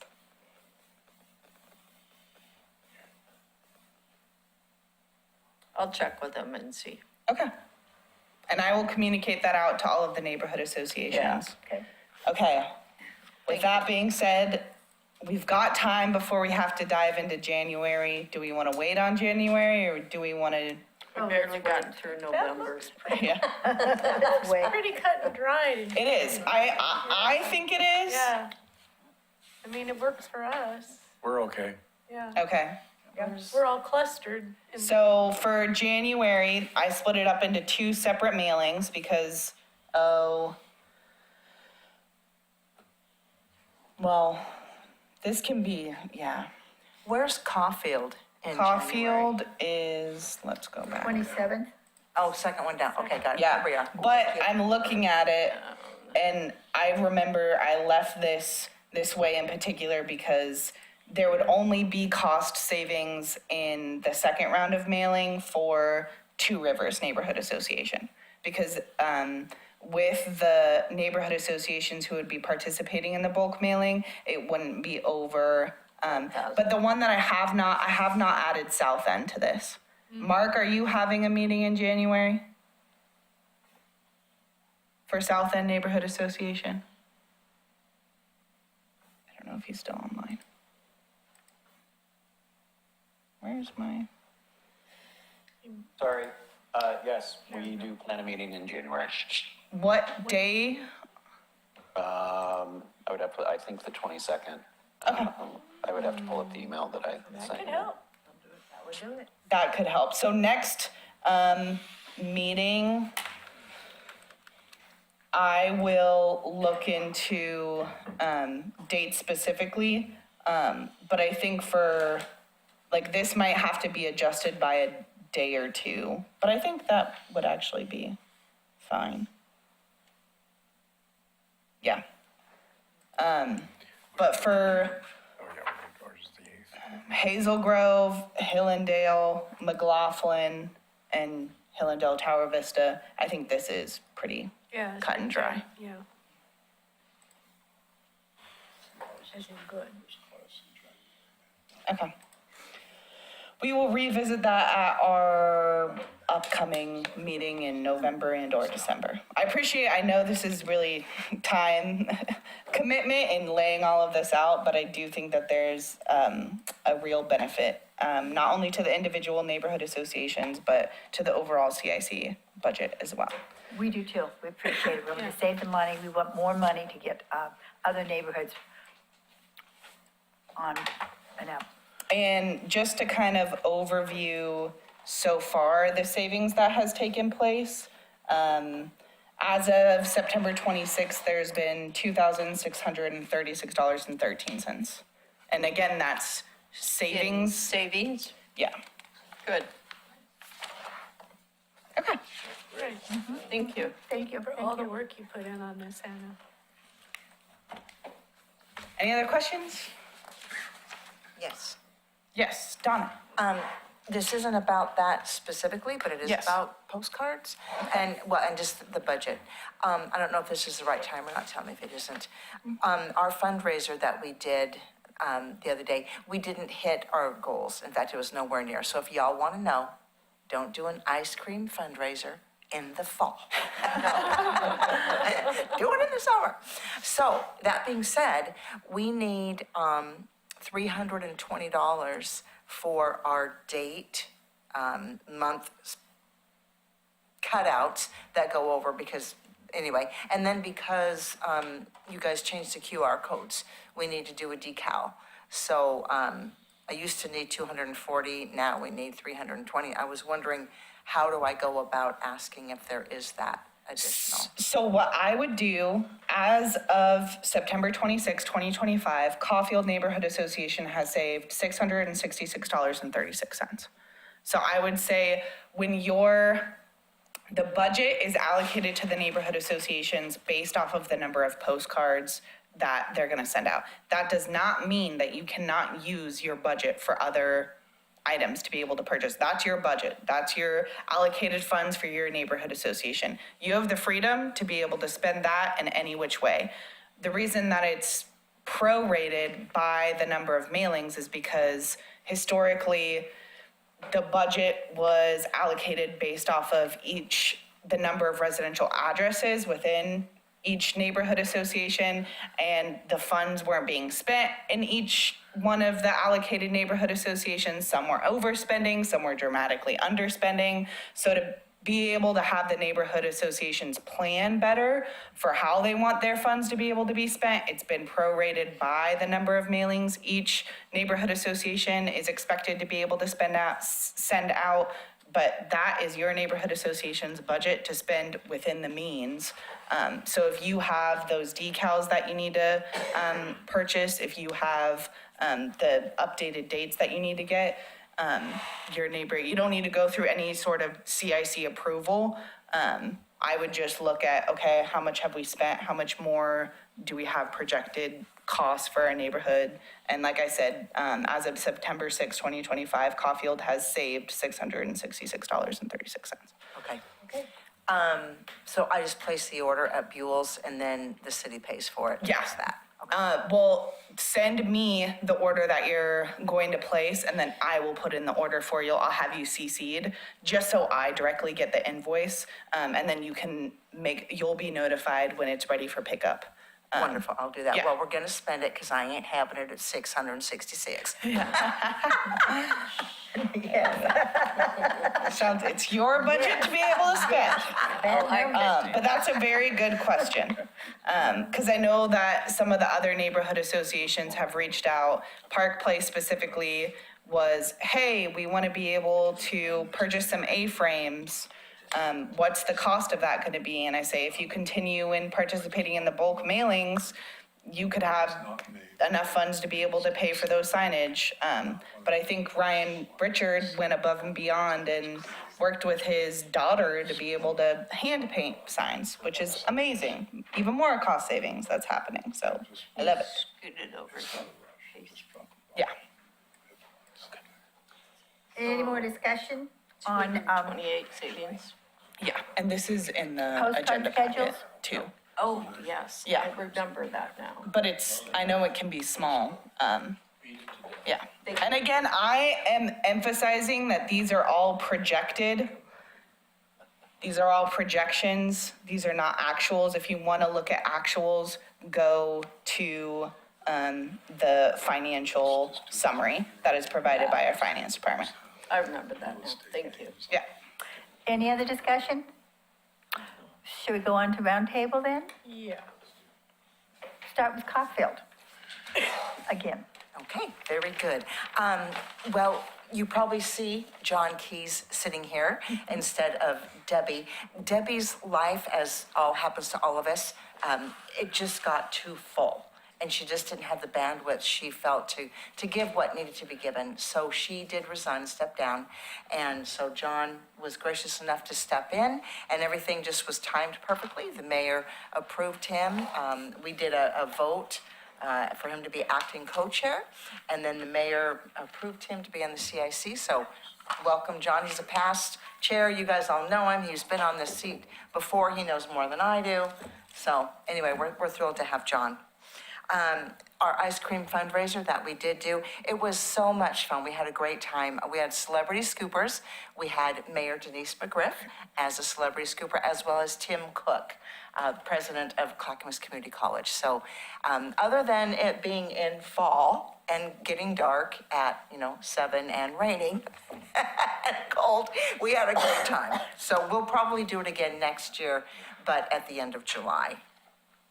Our last meeting, I knew that we were going to be having Commissioner Adam Morrow as one of our guests. He did a fabulous job. If you've ever not invited him to be at one of your meetings, he does great. He comes over prepared to deliver.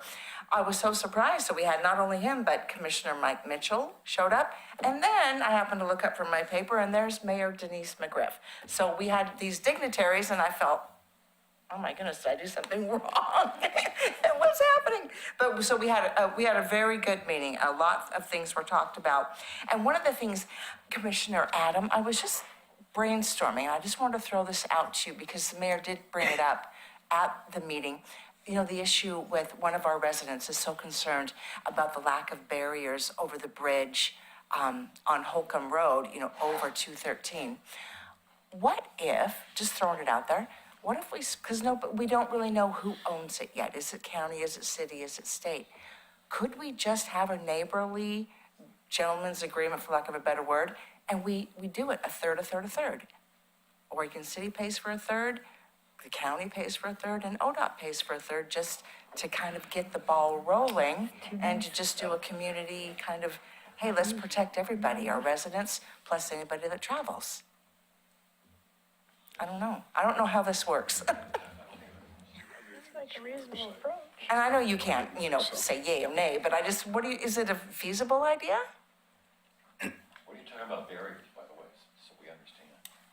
Oh, barriers. Okay, if you drive under any bridge that goes over a major highway, look up and you see the, usually it's a chain link fence, maybe barbed wire at the top, not all the time, but it's a barrier to prevent somebody from. I haven't jumped yet, is there a problem there? Well, we'd like to save you. We've been hearing, or somebody throwing, a brick or a rock or something. So that's a barrier.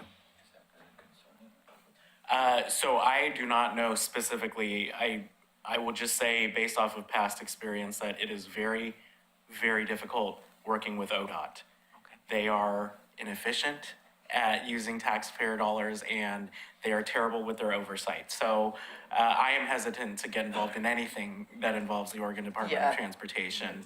And until we know who actually has jurisdiction over that, and I haven't been a part of that discussion with the neighbor, it's my understanding that the mayor has been looking into that. So until we know who has jurisdiction over it, that would be a better moment to talk about how those improvements could be made. Okay, thank you.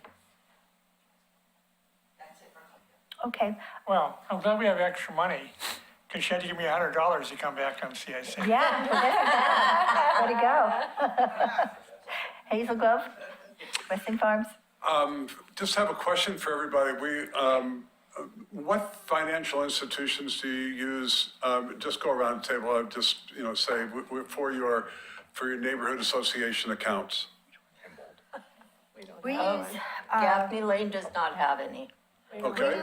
bank. You don't have any. So what do you do if you don't have any? We'll We spend don't money. deal with money. I'm sorry? We don't deal with money. There's a credit union up on Warner Millie that Kanema. In Bold? Yes, I'm not happy with them, but we use them. It took us over a year to switch treasurers. Thank you. I mean, not that we write that many checks, but a year to switch signing ships, ridiculous. Great. Okay, is that it? Anybody We else? use in bold. We use in bold? Are you happy? Thank you. Oh, yeah, they do Yes. great. They switched us over in 5 minutes. Year, okay, You had to go up there. we did 3 times. That's crazy. Now we got through very easily. We them with you. recently Yeah, we like 'em. changed ours, and I'm not sure which the new one is. Okay. The other part that I just want to report is that we have gotten through all of the housekeeping issues that we have. We're just going to be voting on amended, what are they called? Bylaws, thank you. And we're going to be doing that in November, and all of the housekeeping stuff is done. Now we're ready to start to launch into doing projects and other kinds of activities and things like that. We're real excited about trying to do some of those things. So just everything's going pretty well right now for. If you're looking for a bank, I would look in your neighborhood if you happen to have one in your neighborhood. I don't think you do. We but- don't even have a neighborhood cigarette store, if you will. Hazel Grove is not known for its commerce. We just sort of sit on the south end and sip our mint juleps. Okay. So anyway, the point of the matter is that thank you very much for your comments. McLaughlin? So we had a meeting on September 4th, and the B&B Leasing, which is the garbage company in Oregon City, came to talk about their new recycling program. And they have a program now where they will accept film plastics, clamshells, textiles, fluorescent bulbs, and batteries for a small fee. Also, James, I forget his name. An economic development. Yeah. Graham. Thank you. He came to tell us about 2 homes that are going to be sold that are owned by the city, and they needed a zoning change from institutional to residential, so they could do that. They want to sell it to first-time home buyers. And then on October 2nd, we had our steering committee meeting, and we did our goal setting for the year, for next year. Yeah, we also, the steering committee nominated 2 people for the CIC, and that will go to the general membership in November and be voted on, and then go to the mayor for approval. And we will have one of those persons, actually maybe both, have to fill out a application now that we know about it. And part of our goal setting, we came up with 6 or 7 projects for 2026. 2 of which we didn't finish from 2025, but we did get 5 of them done, so that's not a bad thing. And that's it. Yep. Oh, yeah, we're doing the 7th Street cleanup. So far, October 16th, but that may change. 18th, but that may change because there's going to be some sort of other things happening on the 7th There's Street. a No Kings rally in front of the library on the October 18th, and that's where we Clean up. clean up, so we might have to change our date. Did you say clamshells are okay in the recycle now? For this particular program, I mean, but I not. forget what it's called. No, Right. not normal, Oh, through yeah. through the new B&B program. Okay, Yep. thank you. That's it. Park Place? This will be my last meeting as a CIC member.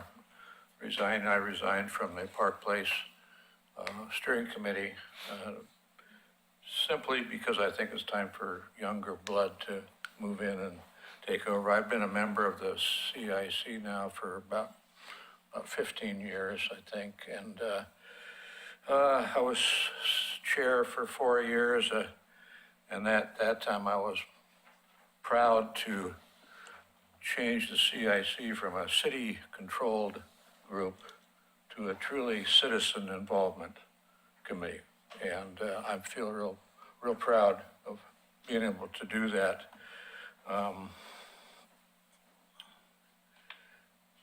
When Hannah first came on board, I had a meeting with her. And she promised that she would stick around for a while. She has. For all of our blessings, she has done so, done a great job. So I'm glad she kept her word on that. I'm staying on the Planning Commission. And let's see here. The next meeting for Park Place is October 20th. And our CIC representatives now will be our chair and vice chair. And I don't know if many of you know Tom Guile here, but some of you may not. Tom has been on the CIC in the past. He's our PPNA vice chair now. He's been on the planning commission for the city, and he's been a very active person, and he'll do a good job representing us. Let's see. This is not younger blood, Bob. Younger than I am. I don't think so. So anyway, that'll do it. Thank you for your support, and Thank you, I'll Bob. keep a watch on you. And Bob, thank you for Bob, getting thank us you. through COVID. Thank you, Bob. I was part of that Yeah. committee when you redid the group, and that was really amazing how that turned around and got the bylaws changed and got them into the city, and it's made a big difference from that time on. Yeah, one change I did make, which I kind of regretted at times, was instead of the city making the agenda, I made a change that the CIC chair would do the agenda. Thanks. And there were times where I truly regretted that. It's getting people to call that. Yeah, that's the trouble with it, yeah. Okay. Well, Kenema had our meeting on the 18th, and we took a little poll as to who had come from the postcards and who had come from other avenues. And we were 50-50. 50% of the people had come because they got in a postcard. The other 50% came because they saw the signs. So we got to do both because, you can't leave out one. But we did. We also talked about getting our CIC reps, and we decided to do that at our November meeting because we're having a general election, and we'll be doing that then. And that's all I got. Okay. Did you want to talk? Do you want to start? Well, Gaffney Lane's got our upcoming final street cleanup this weekend. We'll be doing Myers Road to Caulfield and then all the way down to 213. And it's hopefully not going to rain quite so much as it did at the earlier one 2 months ago. It was an amazing amount of downpour in 2 hours in July. But it couldn't be any worse than that, so we're hoping more folks will show up, and it's a great cause, and it's a great team building effort for the folks on the board. What do you got for us? We also had the new principal of Gaffney Lane Elementary School, and he seemed to be very excited to be there and took down lots of notes, and we'll see what happens there. We had wildfire prevention, Tammy Owens, and she talked about exactly how far your bushes should be away from your home. And I mean, she talked about the home and how to make it a little safer. Oh, and we had a courthouse, the new courthouse, presiding judge and court administrator attended our meeting and talked about the new courthouse and how great it's going. And I think that was about it. One more thing, thanks to Tim and Denise for talking to me about emergency prep efforts. You know, that led to putting on my own effort in May. And I got 2 more meetings this week with members of the emergency prep community to further the interests of being ready in case the big one hits, whatever that may be. Just later this week, yeah, including the Red Cross. So thanks for getting the ball going on that, guys. Yeah. Hillendale, Sarah?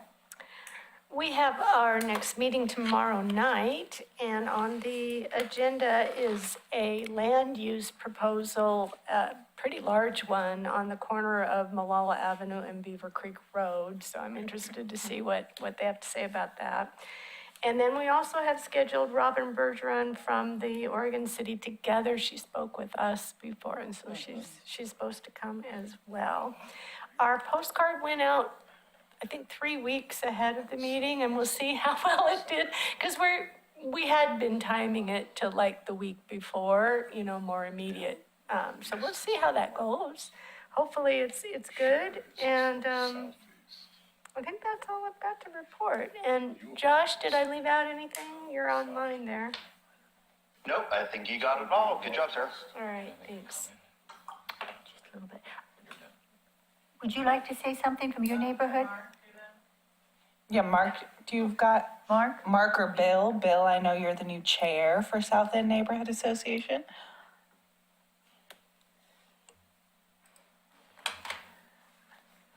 South End Officers Chair, Bill Carton.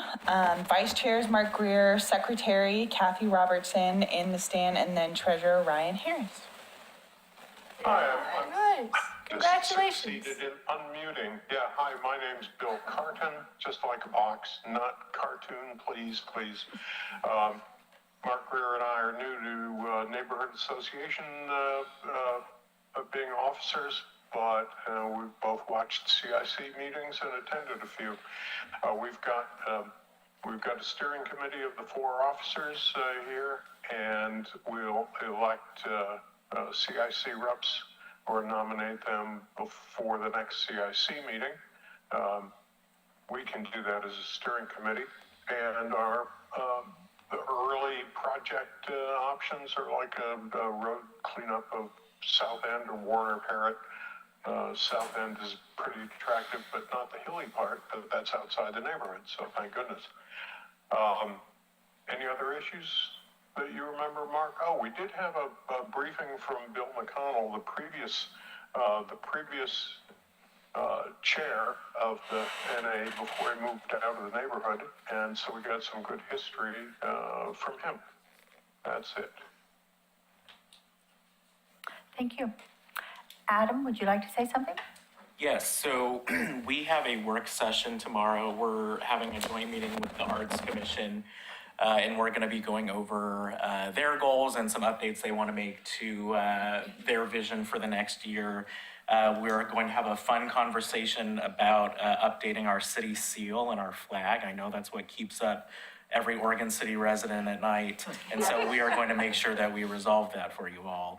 And then lastly, we're going to hear some goal updates. We set biennial goals as a commission every 2 years, and we're going to hear updates for the first part of this year as to how we have progressed thus far. I do want to highlight for you that on October 19th, we are going to be having a discussion about if the city is going to support the proposed Caring Place facility on Main Street. This has been something that my colleague Commissioner Wilson has brought up a couple of times. I've made it very clear that I do not support giving city funding or support for this project because we are past the point of them altering their project in order to receive those city funds. They would have to be able to make changes for them to earn that, and they are well past the point of final designs and breaking ground. So this is far past the time when that would be appropriate. However, a majority of the commission decided that this is something that we would at least discuss on October 19th at Commissioner Wilson's behest. And so we will be discussing what, if any, potential support for that project might look like. So if you have thoughts on that, please reach out to your commissioners and make your opinions known on that. As Donna has stated, I spoke at their neighborhood association, and then I also spoke at the last Gaffney Lane Neighborhood Association meeting. And then I'm also going to be speaking at the Two Rivers Neighborhood Association later this month. And so happy to make the rounds if I'm available and if there's room on your schedule as well. And lastly, that gets me again into the budgeting conversation. I really appreciate the willingness, Betty, Chris, Mark, to talk about alternative ways to reach a broader audience. And I'm going to look forward to having that conversation with some of our youth advisory commissioners for their thoughts. I've talked about this several times, how Oregon City goes above and beyond with the investments that we make into our neighborhood associations. I look at other communities in Clackamas County specifically. I think the most comparable one, at least in population, being Lake Oswego. They're bigger than we are, and they're a lot richer than we are. And we spend $15,000 more per year in our neighborhood associations than they do. And so I'm really proud of what we do. And I know that it was brought up that postcards are the only successful way to reach every resident in the neighborhood. But as an example, when I was at the Gaffney Lane Neighborhood Association, I did the math of the 20 people who were in the room, including the 5 or so speakers, and the over 1,000 people who were sent a postcard. That's a 1.25% success rate. And so if that's what we define as success, then I think we need to be thinking bigger. And so I'm looking forward to having those conversations about how we can actually make sure that those younger blood generations are able to successfully be a part of the community engagement. So thank you. When did you say the Caring Place was gonna be on? October 19th, and that's just going to be a discussion. To my knowledge, the Caring Place, I don't think is even going to necessarily be at the table. It's just going to be us discussing what, if anything, we would want to do to support them financially. Is that a public meeting or just to tell the commissioners how we feel about it? It's a work session, and so it's a public meeting, but we don't take public comment at work sessions.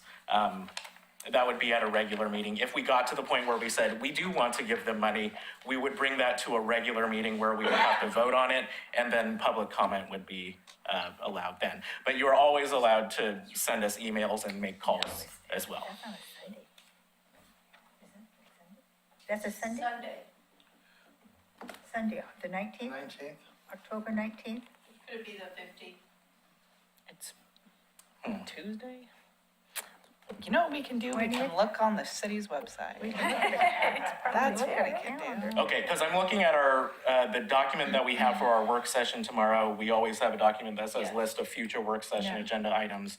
And as I look at it right now, it says October 19th, Caring Place Support Discussion. But we do not meet on Sundays, so I do not know what staff meant by that. Let's take a look. Would it be on the 20th when you have a regular meeting perhaps, or I don't know? It would be a work session, so it's going to be on a Tuesday. It would be on a Tuesday. Well, that would be the 21st or the 14th? 21st. Cindy seems Because the weird. 15th is the next, so it would be the 21st. Okay. Correct? That would be. Hannah, can you get that clarified and then? Yeah, get that I will out? send that up in the following. Thank you for catching that. Thank you. Just to be safe, can we all show up at your place and carpool from there on Sunday? You can show up to Commissioner Wilson's place because this is his thing. There it is. Looking for this meeting. Okay. Are there any other comments? I was just gonna comment as that I'm living in Park Place, but I'm also part of Two Rivers because my business is downtown. And for all the citizens in Oregon City who keep saying there's never any parking, since the courthouse, and somebody brought it up, moved, it is a barren landscape down there. You can park any place you want during the weekdays. There's just no business. In fact, Mesa Fresca closed last week. And he sent me the messages, asked me to write his closing statement. Huh? Mesa Fresca, the Mexican restaurant, has been down there as long as I've been. He closed, he said, that without lunch traffic, there's just not enough business to keep them all in business down there. So he actually closed. But in my last, I'm trying to close myself. And I've heard from so many comments from people around the city, the same thing, that because of the Caring Place, I know in my business, I've had my signs torn down. I've had cement planters kicked in. It's been a rough time down there with just the homeless population that we do have, because they've been serving them lunches or breakfasts under the bridges, but I know so many people are concerned about what's gonna happen, because where are those people gonna go in the evening time? And I know in the last 3 months, I've only had 2 people from Oregon City downtown in that area, and I keep asking, even when I was a planning commissioner, we'd ask, why don't you come downtown? Number one, we'd hear parking, and they don't want to pay when other citizens in Westland and other areas don't have to, but now it's wide open, you can come down there, but businesses are coming and going kind of rapidly in downtown. Again, I've been trying to plan mine for closing for a while, but I've got so much inventory, it's taken a while. I'm hoping to have October 31st, my last one. That's why I'm wearing Halloween. I'm busy in the store. But parking has always been an issue. The one issue we hear about, I kept asking why we don't do something with the old courthouse. I even took Matthew Broderick down to Lafayette Schoolhouse to show him how they reinvented that schoolhouse and made it into an antique mall. But I guess they wanted, somebody was in my store last weekend who's a real estate agent in the area, and they said they're gonna tear down the structure and build apartments up above and retail down below, and that's the last thing I've heard about it. Don't know if any of that's true. I just know that a lot of people are really concerned about the Carrying Place and what impact it's gonna have on the businesses through downtown. What's gonna happen to everybody when that closes in the evenings and people are set free on the streets. So to me, it's a dangerous time, and I'm glad I'm getting out in time. I can speak to a few. Okay, If Adam? that's all right. Yes. And thank you for sharing that, because that's exactly what we need to be able to communicating to everyone, is that we need to be supporting our Main Street businesses right now. When we were going through our city budgeting and forecasting how much we expected in parking stall revenue, we took it down to COVID levels, because that's how much of an impact that we were expecting the moving of the courthouse is going to have. And so far, at least, I believe that that's kind of, it's met that expectation. And so as it relates to the redevelopment of the courthouse, so what you described is true. So the county has just executed an agreement with a developer, and they're going to tear down the old building, which is unfortunate, but it's also unfeasible with with any stretch of the imagination to do anything with that building with the current state that it's in to make it actually pencil out, which is unfortunate. But the positive side is that they will be reincorporating the historic aspects into the development, just like we did at the Libkey Public Safety Building, which was where my mom went to school. And when they tore it down to put in the new building, they kept that arched window, and they did it in a really respectful way. And so we're hoping that this can be done similarly.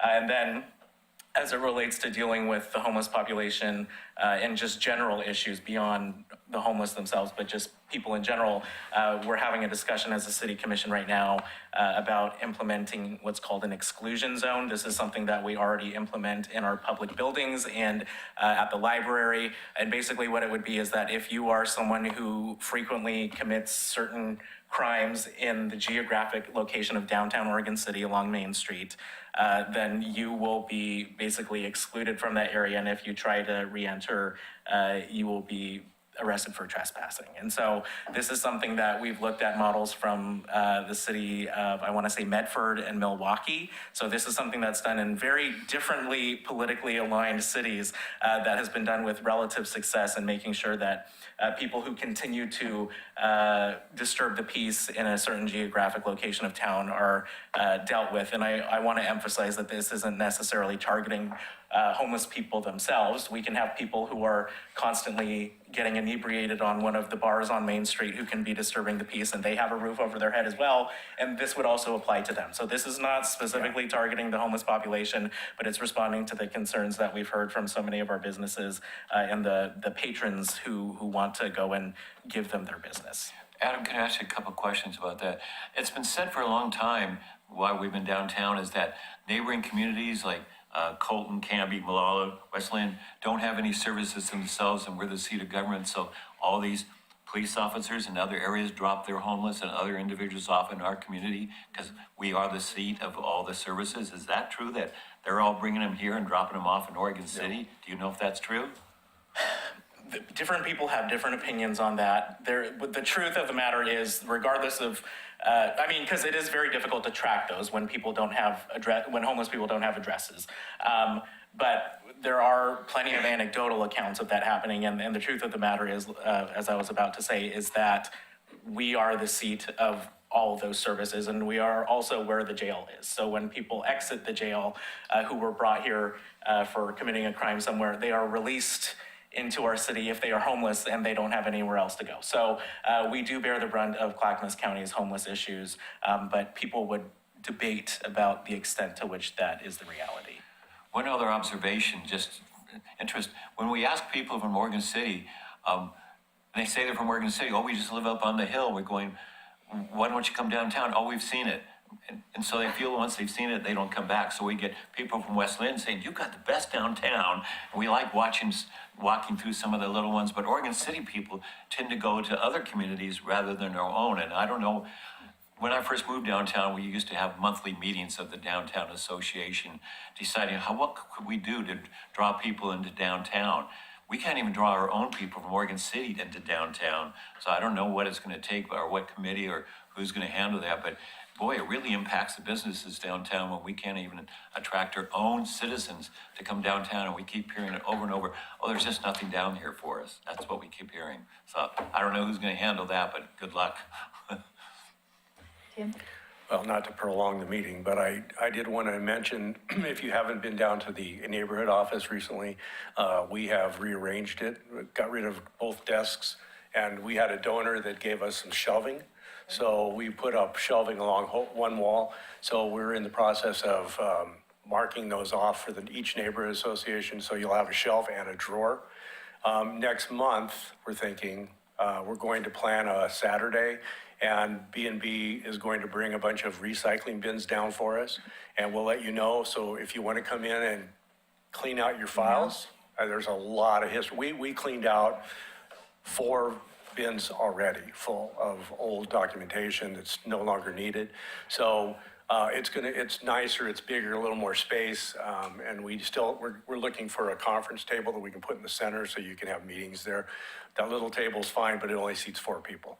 So anyway, just so you know, we'll let you know next meeting probably when that cleanup date will be, and it'll be a Saturday. Thank you, Tim. Where's that located? Oh, it's at the fire station It's down at the on, fire and it's in, if you're on 7th looking at the fire station, it's in the lower left door. Across from the library. Yeah, Yeah, basically but- across from the but library, the in that corner. street is on- And if you need the code, you can get that from Hannah or myself or. But you don't have the date yet, right? No, not yet. Okay. We wanted to bring it up tonight, and if there's interest, then we'll do a November That would be date. great. I would be interested, I know, for Gaffney. Yeah, great, because there's a lot of old Thank you. stuff there. Yeah, and if bet. you communicate that out to me, Tim, I can make sure to communicate that to CIC members and all the neighborhood association I will chairs do as that. well. Yeah. Thanks. Is there anything else for the good of the order tonight? Well, we will adjourn until November 3rd.